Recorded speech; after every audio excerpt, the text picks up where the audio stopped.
get started. Yeah. And Catherine is going to start us off. Welcome, everybody. Welcome, everybody, indeed. So I would like to share a land acknowledgement that was actually written by the Spokane City Council. And it is one of the members of that council has Indigenous roots. So there has been that kind of input to this. So we acknowledge that we are on the unceded land of the Spokane people, and that these lands were once the major trading center for the Spokanes, as they shared this place and welcomed other area tribes through their relations, history, trade, and ceremony. We also want to acknowledge that the land holds the spirit of the place. Through this knowledge, culture, and all the original people since time immemorial. As we take a moment to consider the impacts of colonization, may we also acknowledge the strength and resiliency of the Spokanes and their relatives. As we work together, making decisions that benefit all, may we also do as one heart, one mind, and one spirit. We are grateful to be on the shared lands of the Spokane people and ask for the support of their ancestors and all their relations. We ask that you recognize these injustices that forever change the lives of the Spokane people and all their relations. We agree to work together to stop all acts of continued injustices toward Native Americans and all our relations. It is time for reconciliation. We must act upon the truths and take actions that will restore creative justice for all people. Amen. Beautiful. Thank you, Catherine. It's sort of touching to me that it came from our local government, actually. Beautiful. All right. Signs of the revolution. Excellent. I'm so glad. And we have other traditions as well at SEED+SPARK. And hi, everyone. I'm Bobby McDonald. Nice to see you all here. And wait, Bobby, sorry. I think Catherine is also going to offer an opening welcome to everybody before you introduce Gary. Sorry. That's okay. She was doing fine. Carry on. Carry on. Well, I just, it's a traditional welcome, just to welcome everybody to SEED+SPARK. It's an ongoing expedition. We're still creating and figuring out what we're doing, but we're using nature as a model to reimagine how we live and learn and work together. So I wish to welcome both new and old friends, of which I have quite a few here on both sides. So that's wonderful. Welcome to our grandparents, parents, and children, to single and partnered people, to people of all colors, cultures, abilities, sexual orientations, gender identity, expression, educational backgrounds, financial means, and political perspectives. Welcome, everyone. Whether this is your first time with us or if you've been here from the beginning, we invite you to share in the leadership, as Ani said, and the responsibilities and the conversation, and to contribute from your community as well. So thanks for being here. Bobby, go ahead. Okay. Done. Thank you for the passing of the baton. I used to be on track team, and once in a while I dropped it. But I appreciate you so much. Thanks, Catherine. So welcome, everyone. And I get to introduce Gary Chapin, who is going to help us begin our gathering tonight with some accordion music. So Gary runs an international virtual accordion orchestra. He's amazing. And not only that, he just published a fabulous book with his co-writer Carissa Caro called 126 Falsehoods We Believe About Education. So not only do we have an accordion player, but we have someone who's pushing the thinking in our field. So I'm going to turn it over to Gary to share with us from the Free Read Liberation Orchestra. So Gary, welcome. Thanks for getting us going. Thanks. I'm going to ask everybody to mute yourselves if you haven't already. So this first is I'm going to open up with a song, and it's called "I Wish I Were Not So Small." So I wish that I were not so small, mysteriously free, Overlooking undertows, none should be as small as me, none should be as small as me. None should be as tall as trees, trembling like two lovers. Counting 5, 2, 4, 1, 3, the monster sees right through the covers, the monster sees right through the covers. Monsters eat dissembling lovers, strewn upon the dew. Counting 5, 4, 3, 1, 2. I'm so small and so are you. I'm so small and so are you. I'm so small and shed of you, a small place we won't share. And you'll walk the monster through. I'm so small, you'll take me there. I'm so small, you'll take me there. I'm so small, I won't be here, waiting by the sea. Overlooking undertows, none should be as small as me. None should be as small as me.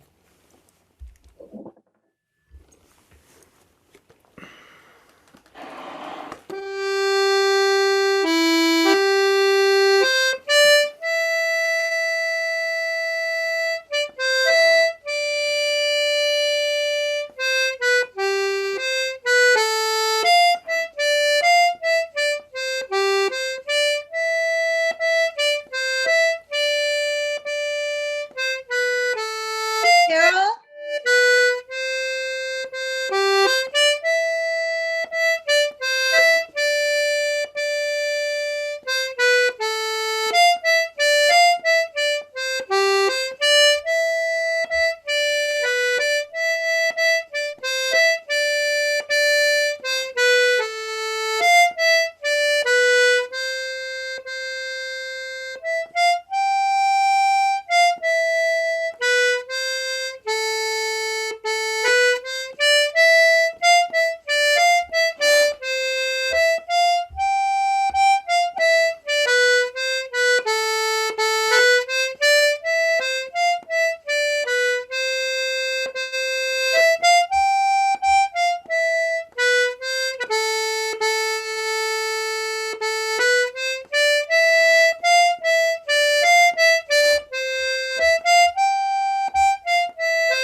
Thank you so much.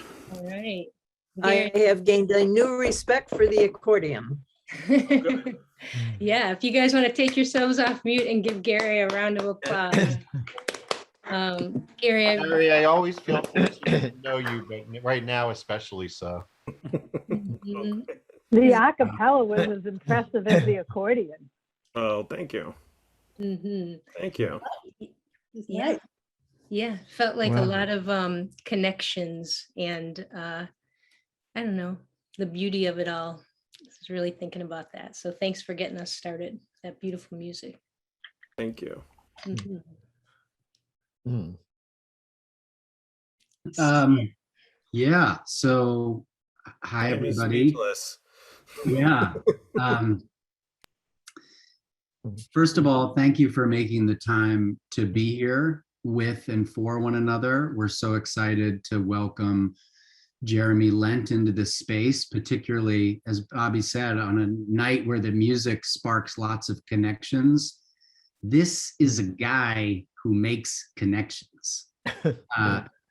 And I'll introduce him in a moment, but I just want to say that what's so exciting about this group is it is both good evening and good morning to you. That among those squares on your screen are people from all across the continental US, from Canada, from Vietnam, and from China. So some of us are just ending our days and some of us are just beginning. I love that we get to do that. So if you're here, either you've already learned about Jeremy Lent's work or you're taking it on faith that there's something there worth exploring. Either way, you're right. So Catherine was the one who first introduced me to Jeremy's work, and I got his first book, The Patterning Instinct, which I described to everybody as I was reading it as a cognitive history of Homo sapiens. And it's just rich and dense and lyrical, and it takes you back into ancient China and through the evolution of the Greeks and up to the present moment. And then I started reading his newest book, The Web of Meaning, which is basically Jeremy's effort amidst all of the madness of the world to try to light a way forward for all of us. So I'm going to guess tonight we're going to talk about some combination of those things. But as always, I just want to say this space belongs to all of us. And if you don't have your chat open, I would encourage you to open it.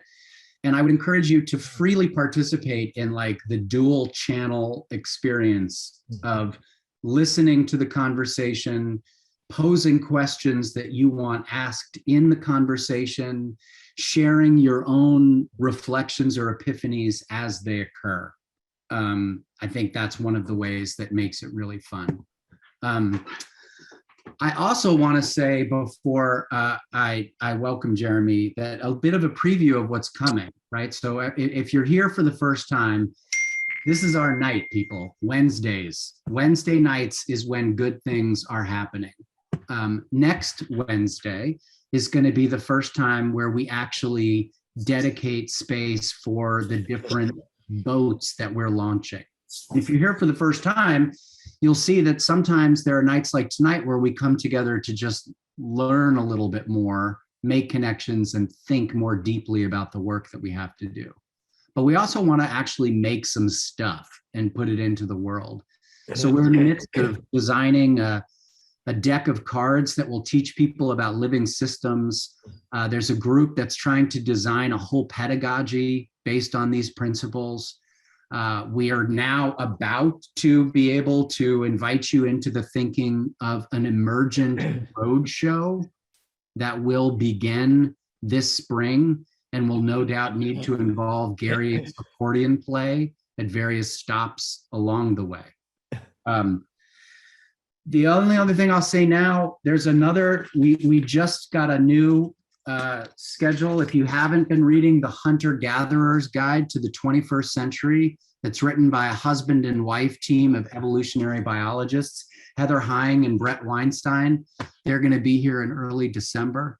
The great Scandinavian architect Roseanne Bosch is also going to be here in December to talk about amazing learning spaces. So just good stuff happening. But that's all what's coming down the pike. Right now, the good stuff is Jeremy Lent. And Jeremy, welcome and thank you for making the time to be with us. Oh, well, you're absolutely welcome. And I'm just delighted to be sharing time with this community. It looks like just a fantastic and rich group of people to be around. So thank you.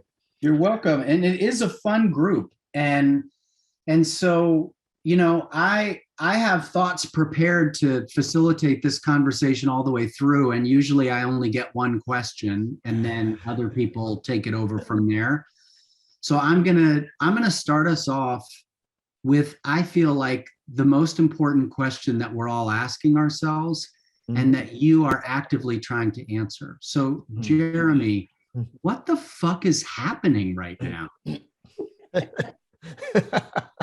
Well, that's a great question to answer in multiple fractal layers, right? But yeah, I think in the simplest and the largest terms, what is happening is that the basic structures that have held together this like modernity, like the modern capitalism and our global civilization, are beginning to unravel. And as they unravel, that is causing all kinds of perturbations in the system. And we're talking not just unraveling through within the system in terms of the incredible inequities that are just so extreme now that like they just boggle the mind, to the externality, the external unraveling of not just climate breakdown, which is the most obvious one, but just the ecological devastation, of which climate breakdown is really just almost like a symptom of something far deeper. And I think that people are feeling that unraveling, which is leading to them rejecting the sort of mainstream consensus agreement that has been there for so long. And some of them are rejecting it by going to the extreme, put the barricades down, support the weird conspiracy theories, like reject everything that is terrifying. But then there's the opportunity. Can we offer this truly coherent alternative that could be life affirming, that people, as things are unraveling, people can reweave that alternative? And can I ask you, I was literally just about to type it, but can we offer a coherent, life affirming alternative? Would you say a little more about what that means?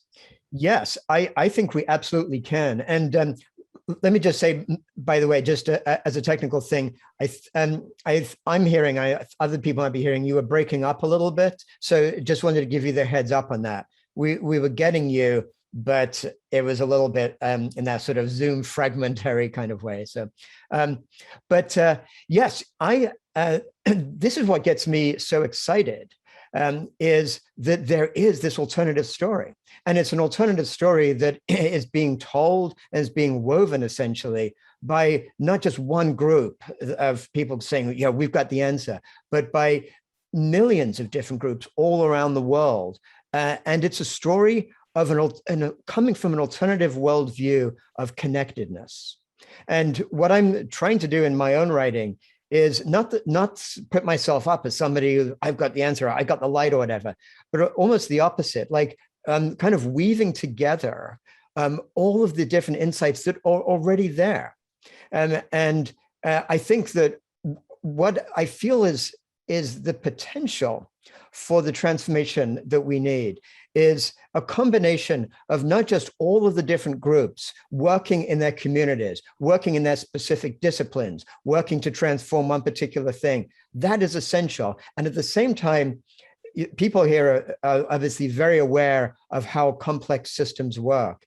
And there's this beautiful concept of what Evan Thompson calls reciprocal causality, where all the different parts affect the whole, and at the same time, the whole affects all the parts. And we see that in our own bodies. We see that in ecosystems, every natural system. And I think our transformation has to be like that there has to be a coherent whole story, the story of we're interconnected, that there is this fundamentally different framework that is there for us. And then all the different parts can play their part to make that transformation happen. Just to create a little chorus, I wonder what other folks out there would like to directly respond to that last point that Jeremy made and to just add your own perspective or voice to it. Anybody? So I have thoughts about that. It's it strikes me. I've been doing a lot of thinking about scale lately, and as human beings, psychologically, what you just said is pretty difficult because it's easy to say, oh, my organs come together and they make me, so they are a part and they are part of the whole. But as human beings, we are repelled by the idea that we are a part of something that bigger than ourselves and to give up that control. And I mean, when I say we, I don't mean we on this Zoom call.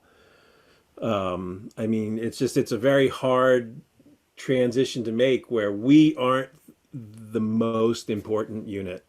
Well, you know, it's interesting. I would question whether that repulsion that that I know many people might feel by that sort of idea is really to do with us as human beings or our mainstream dominant culture. Right. Because I think that my own sense and what I write about a fair amount is if you look at how humans evolved, we evolved to have group identity. We evolved, if we look at indigenous cultures around the world, they will say essentially the same thing, that we are part of Mother Earth. We're part of a great family of all of life. We evolved group identities. That's actually what really defines us as human beings. And that actually is what I think really brings people to life. People want to feel they're part of something bigger. But our modern dominant culture actually has to basically numb that. It has to sort of, right from infancy, has to kind of condition young kids to get rid of those feelings and to start to make primary the feelings of status and individual competition, and I'm different from others and I need to be unique and I need to beat out other people. And it does that because it wants them to be basically productive parts of consumer capitalism, to play their part, to be successful in that and to be consumers in that. But that's not actually what humans really feel. So, and that's one of the things that actually gives me hope, because the transformation we need is not about trying to get people to believe something against their own nature. It's about trying to get people to reconnect with their own true human nature. Yes. Yeah, go ahead, Ani. Thank you. We identify with the culture. The culture identifies who we are. It's like what we have created is defining us, and it's not who we are. It's absolutely not. We're organic living system beings that that if we really, when we really get that, we will identify as life itself and allow that happening on a daily unfolding basis. And I believe fully that it starts with its individual centered awakening to that. And then, you know, collectively, we can do anything. Yeah, I think you're right. Oh, I'm sorry. sorry. Yeah. No, I'd be curious what your experience, I guess, has been in, because you have articulated, as many on this call have, and I have done a fair amount of writing in this as well, the need for a new narrative, the language that will accompany that narrative, the conditions under which that narrative might be sustainable. But what's your experience been when you have seen the shift? I'll put shift in quotes, because people have understood that to I'll just use the word arrive. That's not the right word. To get to this point of being who we are and not having to go someplace else. It should be the simplest of all things. It's the hardest because the definition of our identity has been so toxically woven. And what have you seen in terms of where have people over time, communities, acknowledged and then moved into a healthy and life-affirming, generative environment, knowing they have to give up the conditions within which they lived before and become themselves again.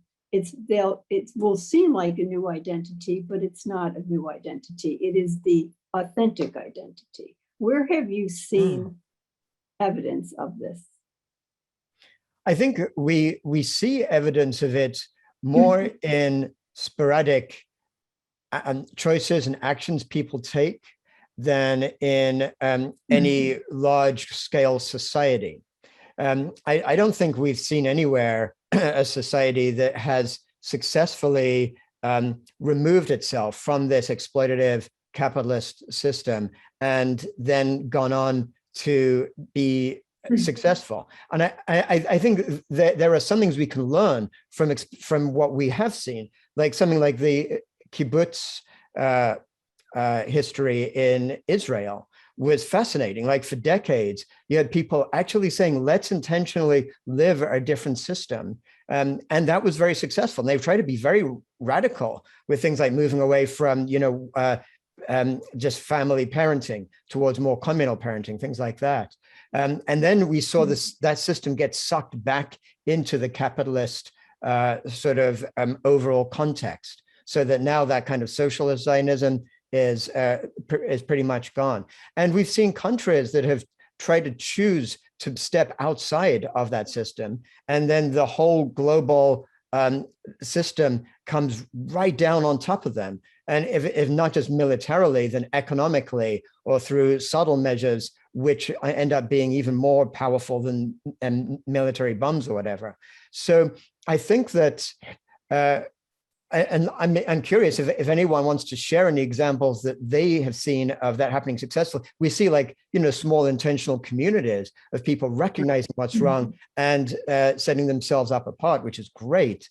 But that's something different than what we need to see. We need to see fundamental shifts. But I think that we do see these shifts happening, if not where the community segregating itself, we see them happening with people choosing to live their lives in various different ways. One thing that I find that is fascinating is the rise of the commons as an alternative mode of people working together and actually creating very, very powerful things. I mean, obviously things like Wikipedia, Firefox, things like that technologically, but more than that, there are so many people and in the tech world, like recognizing that this is a screwed up system. And when they've got some new idea, rather than saying, okay, let me get the venture capital funding and see if I can be the next billionaire, actually putting it out into the commons, looking at how we can actually use technology for a more distributed way of having power sharing.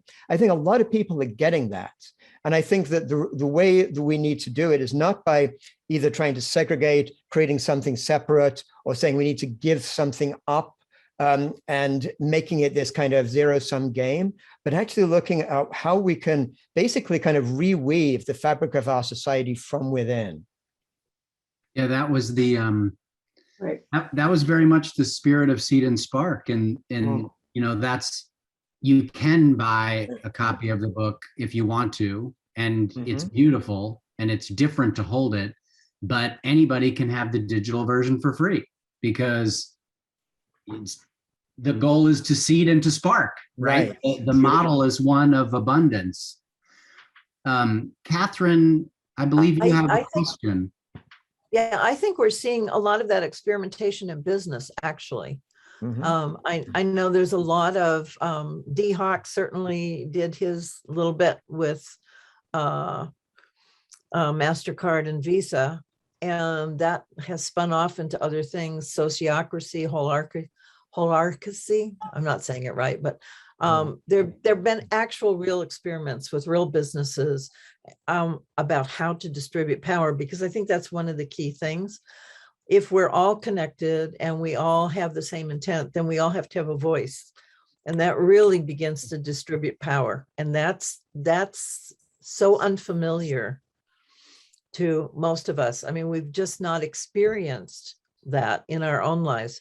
It's always, somebody's always been in charge. Somebody's always had the final say, and it's usually not us. So it's really hard to trust actually others to do the same thing. So sociocracy or dynamic governance is a really interesting experiment in truly distributing power, not having anybody in charge, really not voting on things, really having different ways of making decisions than we usually do. So I'm hopeful in that regard that we really are playing with this, and maybe we'll gain some expertise. Yes, I think that's right. But I think that one thing that's crucial is you can organize an enterprise from within in radical type of ways. But if you're still working it within the for-profit corporate system, then it's all just kind of, you're just playing this kind of bullshit game, basically, because you're still working on how to feel better while you're extracting from the rest of the world. And I think that what is crucial is to recognize that it's this global capitalist system is basically the ultimate expression of this individualist worldview that says that everything is separate from me, and what my job is to do is to exploit everything else as much as possible. And capitalism has gotten really good at making itself, at trying to sort of put a nice face on it. You know, it's this whole thing about how the corporations, if they were persons, would actually be psychopaths. But we all know that actually in real life, psychopaths are the ones who are the most smooth, the ones who can be really charming because they put all their energy into looking good while their mind's somewhere else, trying to exploit as much as possible. And we need to recognize that's what all these things about sort of green capitalism and green growth, that there are all these ways, and there's this new moniker like stakeholder capitalism. There are all these ways in which basically the titans of this capitalist enterprise are saying, how can we both feel good within ourselves and make other people feel good about being part of something that is continuing to basically destroy the world at an increasingly rapid pace? Just want to call out, Paula just shared an interesting link, thank you, Paula, to a book that helps speak about the growth of impact networks, which I, for one, am certainly going to check out. I also just heard in what you were saying, Jeremy, some echoes of this column that he just wrote, which maybe we can talk about for a minute, and then but only like a minute or two, because I feel like then the key thing is to be thinking about what we can do. Like if the first question, if the first question was what the fuck is happening right now, I want the final bit of our time to be what the fuck can we do about it? Right. Well, let's just talk a little bit more about what the fuck is happening right now. Yeah. And so this thing that you just wrote, this article you just wrote, suggests that the only way we can really seriously address the climate crisis is by ending capitalism as we know it. I wonder if you would just speak about that a little bit more. Yeah, sure. Yeah, as you say, we can just kind of keep it brief, but basically there's this an economist in the 19th century in England called Jevon, who was the one who first came up with, is known as the Jevon's paradox, which he looked at how that when the steam engine was invented, it was invented in order to be more efficient at actually getting water pumped out of the coal mines, et cetera, and to therefore use less coal in getting its stuff done. And the paradox was that the efficiency led to coal being used way more than ever before, and the steam engine itself being used way more than ever before. And this has been shown to be true of virtually everything within the capitalist system, that you can come up with improvements. Like if we think of what we're looking in terms of climate, people can talk about renewables, or we need to come up with all the different ways, even to sort of suck energy, suck carbon out of the atmosphere, anything like that. But every time we come up with a technological improvement, the system itself then is designed for investors to then find the way that they can exploit that maximum possible capability to then grow their profits even more. So we have to look at systemic change and recognize that that's the only way we're really going to not just solve the climate problem, but this whole ecological devastation that is taking place right now. And I guess my point about this, it's pretty interesting. If you want to tune in for a minute, or you want to do your I sort of feel like it's important to call out the elephant in the room, not because I'm trying to say, oh my God, the problem is so big, there's nothing we can do about it.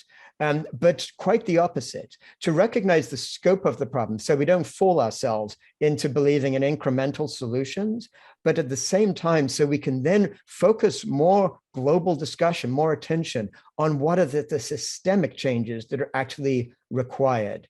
And there's this there's this vision that I personally have gotten very excited about, which I feel is totally aligned with what I understand is everything that SEED+SPARK is about. It's, in simple terms, it's just called an ecological civilization. And the idea is to envision what it would look like if we actually essentially redesigned our civilization from the ground up on a different basis, rather than a basis of wealth accumulation and extraction, on a basis of what is life affirming. If we actually set the conditions for true flourishing for humans and all of life on Earth. And if we took as the basis for that civilization, the very principles that have led ecosystems to be so resilient and healthy for millions of years, principles like mutually beneficial symbiosis, principles like what I call fractal flourishing, that all the different levels in the hierarchy or the fractal layers of the ecosystem all need to be healthy for all the different other levels to be healthy. So anyway, that to me is what I see as an exciting path forward. Jeremy, do you see a tipping point for change? You mean, do I think that we are going to see a tipping point, or are we in a tipping point right now? Is that what you're asking? Or are there leverages for making that change? Well, creating that tipping point. I think that one thing I'm pretty sure about is that this century we are undergoing one of the greatest transformations that the human species has experienced. If we look at through history, I kind of described this in the Patterning Instinct, my earlier book, there's only been a couple of those major transitions where every aspect of human life has transformed. One was from nomadic hunter-gatherers to the rise of agriculture, beginning about 10,000 years ago. One was with the scientific revolution, which has since then transformed the lives of pretty much everybody on the planet, where just the worldview, the way of making sense, and the physical lived experience fundamentally different. We're experiencing that this century. The question is where that is going to lead to. And people here, like I'm in here in the Bay Area, and you've got all these technology billionaires and all the other people enabling that, who kind of see this potential towards this singularity. You know, like with technology, humans will become like sort of cyber humans, and will be connected on the internet through our implants and all this stuff. And they're excited by that. And there are some people who view that as a positive, not in some crazed, leave the rest of life behind, but they think that this is the opportunity that presents itself. I am afraid that that can lead to a bifurcation of the human species, where most humans find themselves in a collapsing, devastated world, and a small group, essentially in this kind of gilded lifeboat, just enjoy their what I call techno split. So I think that's one split we might find this century, a bifurcation of the human species. Another transformation might be the total collapse of our civilization. If we continue at the rate we're at right now, that has to be viewed as maybe the more likely of all the different scenarios, which is terrifying to envisage. The third transformation possibility is the one that I know all of us in this group are working towards, is actually shifting the whole basis of our civilization from this extractive to one that's life affirming, and doing it in such a way that it can be regenerative for the earth and for human beings. So in a way, what that means is we have to transform our cognitive mindset before the actual physical, tangible system basically unravels. I think it's a huge opportunity. It's also it's a little bit like sort of getting the eye of the needle. It's a very, very challenging possibility for what we need to do. But I think it's our only best hope for the future of humanity and for life on Earth. So that's what I feel we need to be focusing our attention on. We have a question from the island of Mannahatta. Bridget. Hi. Yeah, I mean, just to first of all reflect on what you just said, because I really think that our cognitive mindset, we as human beings are responsible for that from infancy. So we really need to pay attention to that cognitive mindset and how it is formed in very, very early relationships. And I've also been reading about like things like, so I want to just touch base for a second on the psychopathy of corporations. And I think that one of the things that we, as people who want to make change or disrupt the status quo or get people to shift their mindset, it's really important to understand that that is a truth, I believe, that, corporations are psychopaths. Certain presidential administrations we just left were psychopathic. And one of the things that people don't understand, that I think we need to understand in order to combat it, is that the psychopath finds their self in the destruction of others. And so whether it's a fuel company or a narcissistic president, if they are threatened, they are going to take extreme measures to destroy the threat, whether they're, you know what I mean? So, so my head is just around with like, how can we learn from,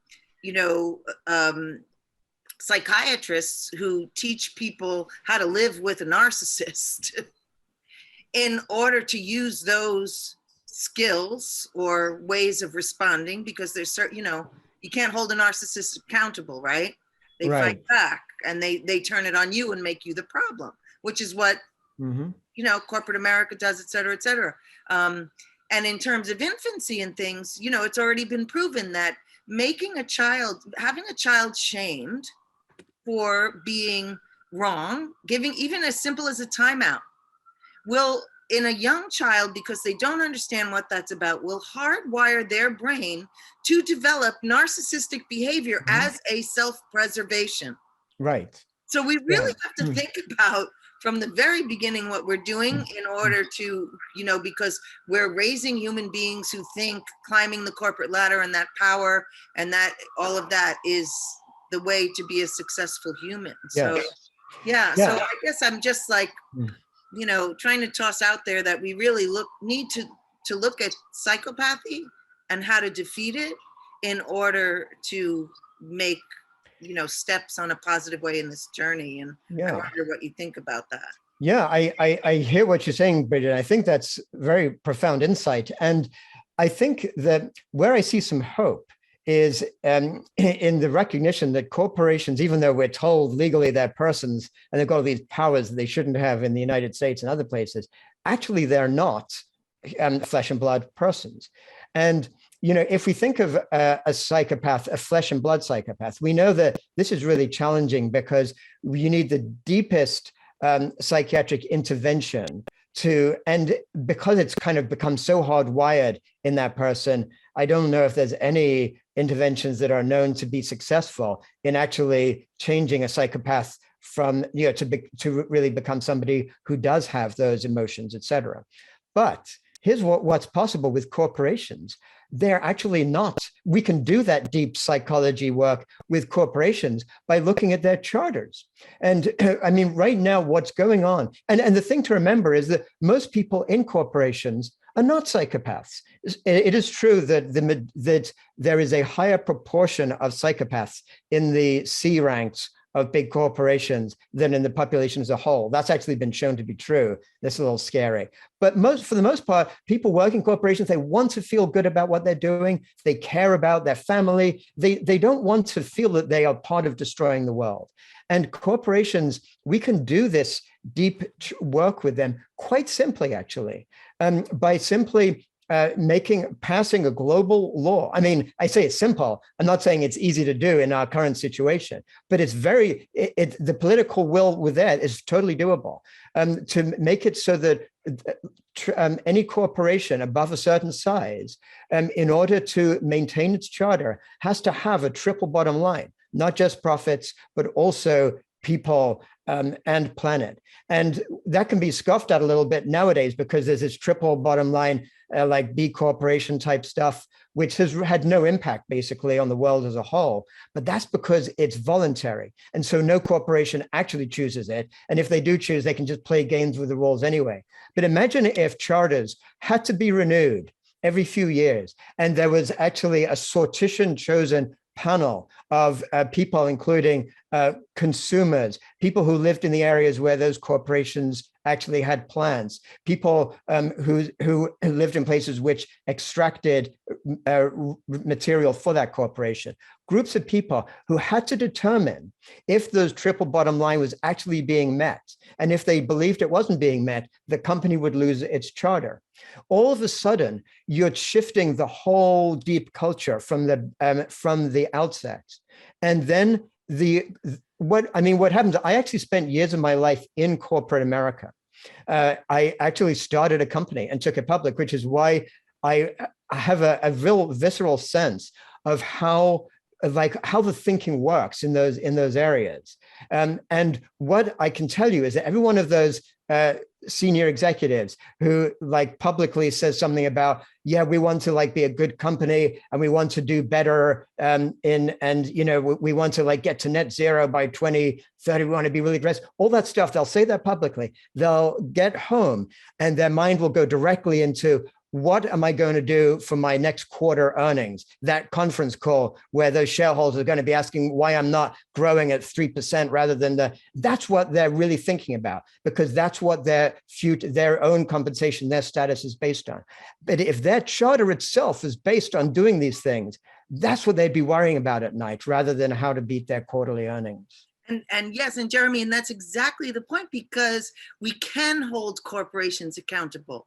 Because we can't hold people with brain disorders accountable. We can only learn how to manage our time with them or not. But yeah, it's about accountability. And that's so important. And that is where we can try, at least. So I feel like this last comment gets us dangerously close to what the fuck are we going to do about it. But and I know Brett has a question there to kick us off. But before we go there, Grant had an interesting question going back a little bit, but not so far back that we shouldn't go back to it, about this idea of fractal flourishing. And Grant, I wonder if you just want to ask that directly yourself. Yeah, sure. I've never heard that term before, but I know what fractals are, and I know something about ecosystems.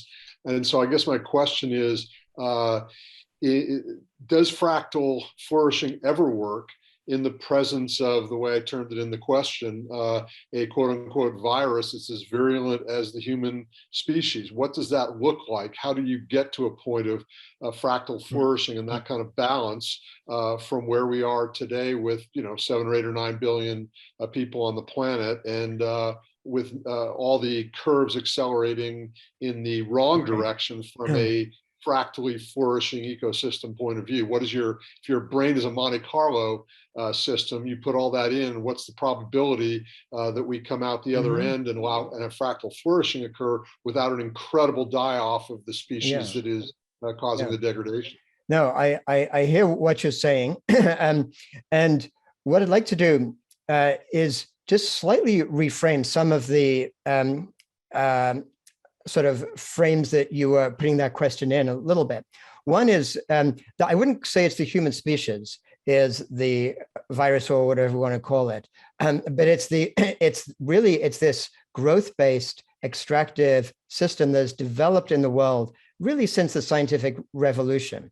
If we look at agrarian civilizations before the last few hundred years, we certainly see them at times absolutely overuse the resources around them. And then they've naturally gone back to some more like a steady state rather than what we've seen in the last few hundred years.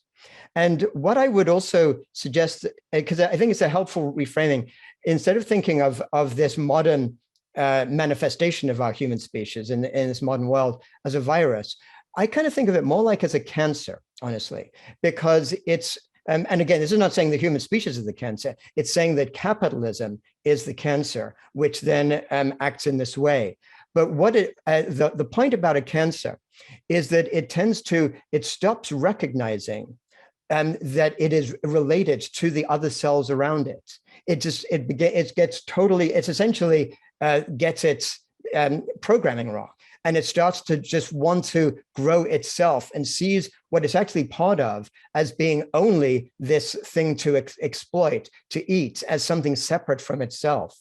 And I think that it's in that metaphor that the only potential solution arises, which is to get people who are forced into this capitalist system to actually realize that they are connected with all of life around them, and to begin to see that they are, through no fault of their own for the most part, because they have to, because they need to survive, they need to do what they've got to do, but that by their actions, they are being part of this overall process of destruction, and to invite them to start to shift their own values to want to be part of the solution rather than part of the problem, basically. But I think that it's very much an invitation that people need. If you try to tell people you're doing something bad, and the implication is you're a bad person, we're not going to get anywhere. But the invitation is to let people actually open up to this possibility of, I think, beginning with identity. Because I think one of the key sort of insights that I had actually as I was writing this book, The Web of Meaning, is to realize how much actually our values arise from our identity. If your identity is I'm a fixed individual, then you'll naturally have values like libertarianism or neoliberalism. If your values are like I'm an American or I'm a particular nation, then your values will naturally be nationalistic. And they might be great within that country. You might want to do everything to help the people, but you'll like reject people outside. If your values are if your identity is that I am actually one of all humanity, or I am actually one of life, in these great words of Albert Schweitzer, I am life that wills to live in the midst of life that wills to live. And if your identity can extend to that, then you'll naturally start to act in different ways, not because somebody is forcing you to, or even because you force yourself to, but because you want to do that in a different way. Yes. May I come in here with Robin Wall Kimmerer. Yeah. I'm going to pass on the video that she just made October the 4th. But, oh yeah. But the more I dip into indigenous wisdom, the more I'm aware that it's about attitude.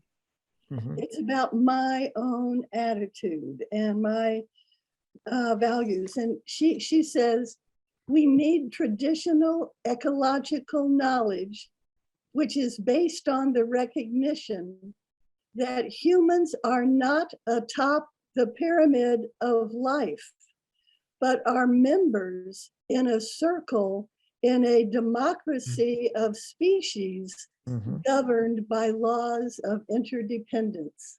And in that same spirit, Ani, when Grant raised up again the phrase fractal flourishing, the first thing I thought of is the wisdom that Adrienne Marie Brown shares in general, and in particular in SEED+SPARK, and which she reiterated in this forum when we did a Spark series with her, that fractal flourishing is best expressed by the understanding that how we are at the small scale is how we are at the large scale. And that therefore, the greatest what the fuck can we do now answer in the spirit of fractal flourishing is to be more mindful and explicit of how each of us is at the small scale. Because in the spirit of what Ani just said, and that you talk about in the Web of Meaning, those are not insignificant ripples. They extend beyond us. And the reality is that's all we can really control and contribute. Yes, I think that's right. And I think that what is so powerful is to realize how we are part of this profound interconnected transformation that is going on right now.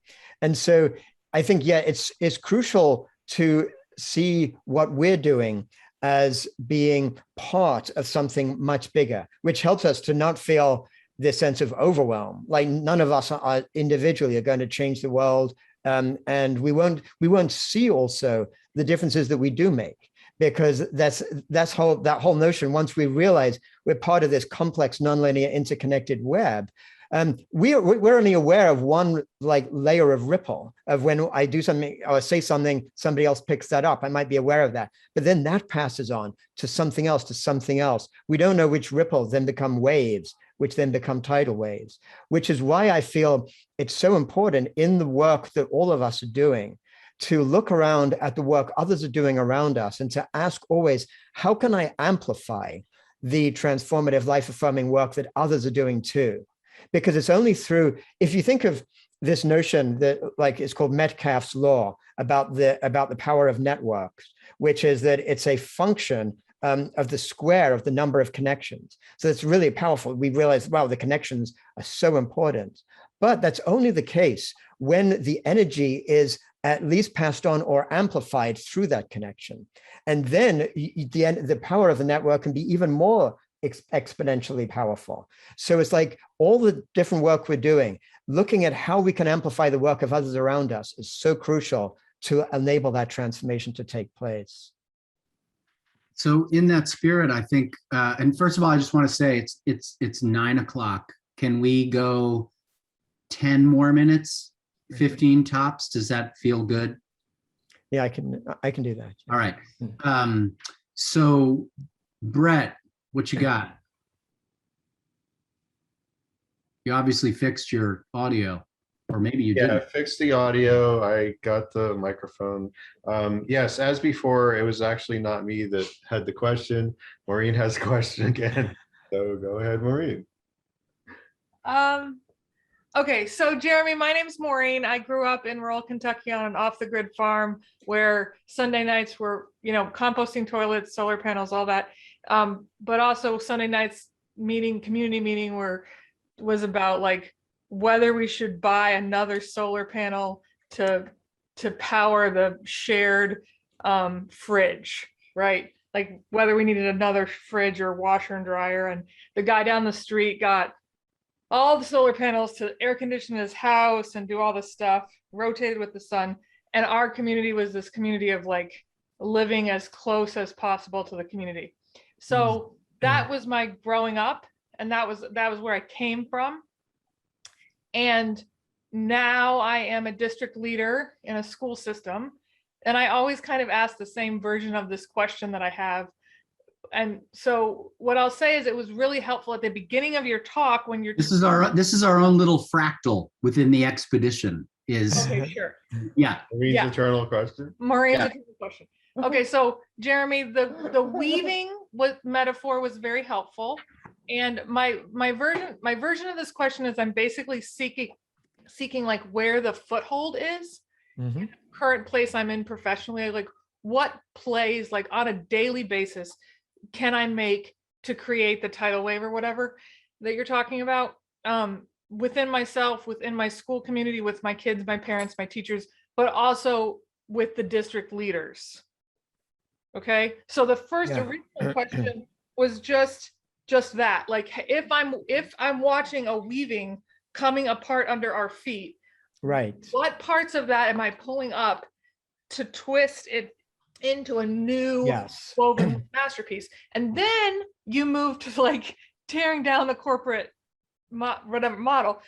Fine, okay, so then again, where does that leave someone like me who intellectually and conceptually and it like in my childhood being understands the importance of that, but who has asserted herself in a way, who has come out of the hills of Eastern Kentucky and out of this off-the-grid living experience into an urban Title I district managed school system where I'm the leader of a Montessori school that bends the, am I supposed to just let it be torn down? Like, do I just let it be torn down? Do I leave it and go create my own network of charter schools, or go back to the private sector, or and stop seeking the footholds? Like, is it not worth it? I think he wants to answer your question. Yeah, that's my question. Oh, that's great. Well, thanks so much for sharing that, Maureen. That's so rich to feel into that. I really appreciate that.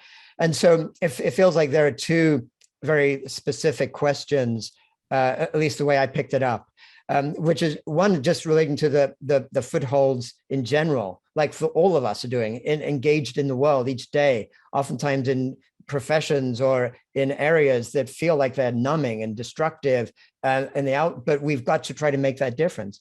And I really feel that the principle that we can all apply all the time is this principle of deep connectedness, and is this recognizing all the time that the people that we're talking with, even if they seem to be putting up blocks and they seem to be just kind of, the system seems to be like stopping anything positive from arising, is that actually the deepest layers, we are all deeply connected. And when we come across blocks that people are putting up, it's not because they actually want to be what feels like a pain in the ass or whatever, or the opposite side of the political spectrum, whatever, but it's because they were conditioned by the same overall system that has been so destructive. And oftentimes the people who have seem to be causing the damage are the ones who are damaged the most by that system.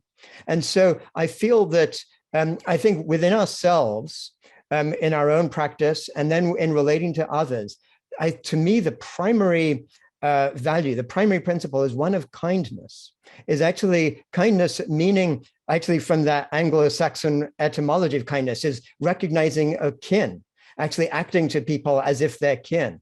And kindness within ourselves is really kind of recognizing even those parts of us that we're working with that seem like they're not optimal, that we can be kind to those.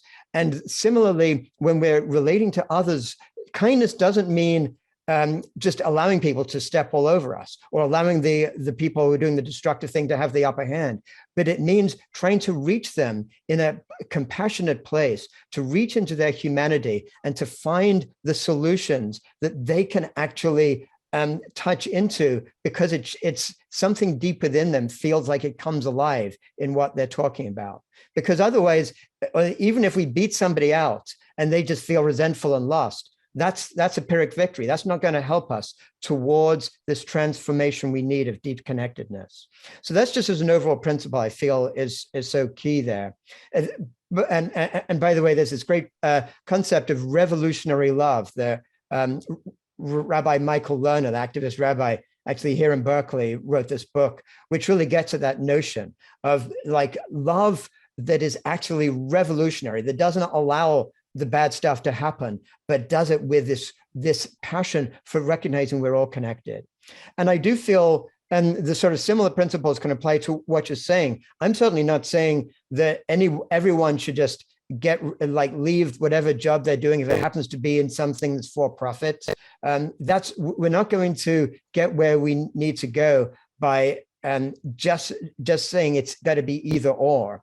And I think actually Montessori education is one of the shining lights of what's possible, because as somebody mentioned earlier, it's really nurturing that next generation. It's actually getting them to grow up with a set of values that are different from the ones that have been forced onto generations of infants and children, one generation after the next. That's one of our greatest opportunities. So I feel that there are all kinds of good things that can be done within a for-profit structure, but we need to recognize that that structure also has to change too. I don't think we need to see things as an either or, but as a yes and always be aware of that greater context. I wonder if there's anybody that has a final question that relates specifically to this idea of what needs to be done next, that they would like to ask the group, beginning with but not limited to Jeremy.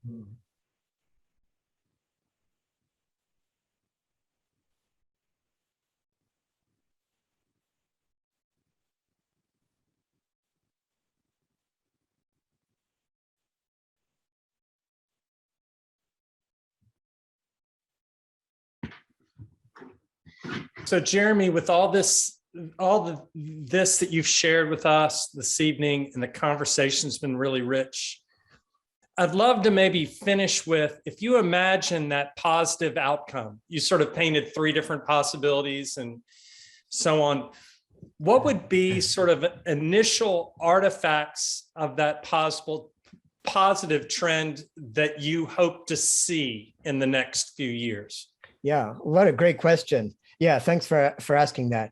And I think there are some which actually are beginning to gain traction. One that I actually see as really important is the rise of this concept of ecocide. There's a movement that's getting to be quite big in Europe, which is trying to get ecocide to be recognized as an international crime that could be prosecuted under in the International Criminal Court in The Hague.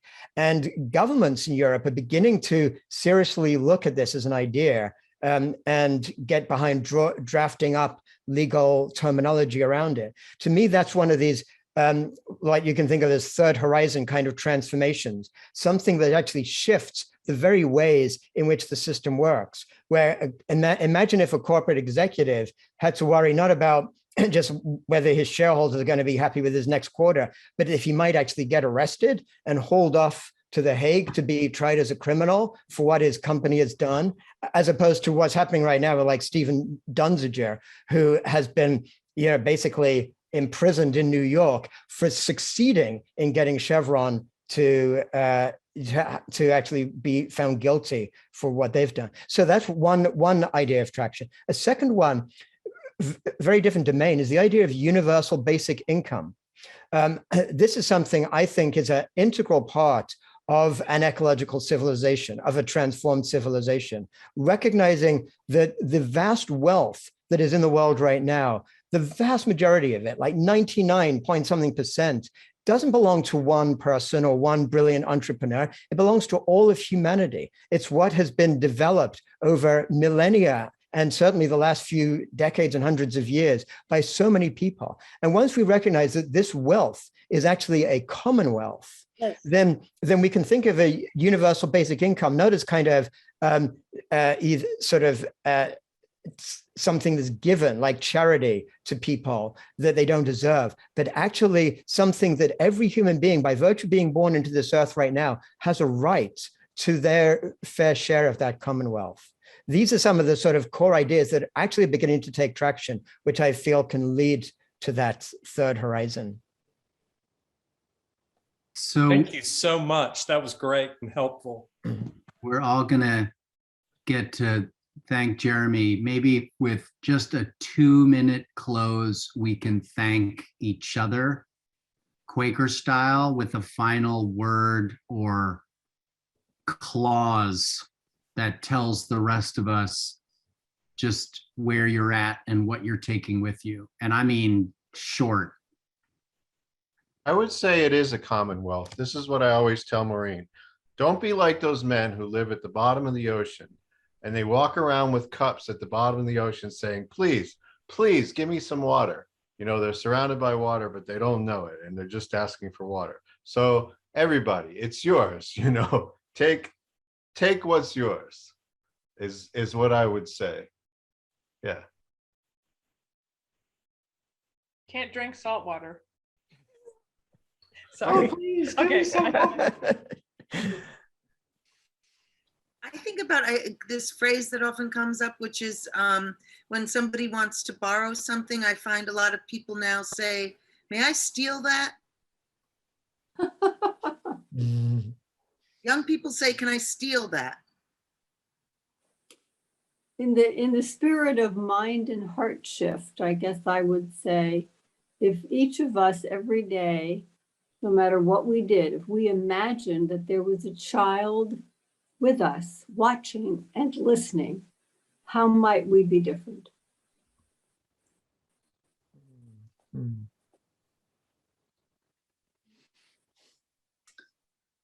One more minute, if anybody would like to offer anything. I just have been thinking about ferns and fiddleheads. I'm thinking about like green ferns and just sitting with them to understand how to organize ourselves. And what's present to me the last few days, people don't care how much you know until they know how much you care. And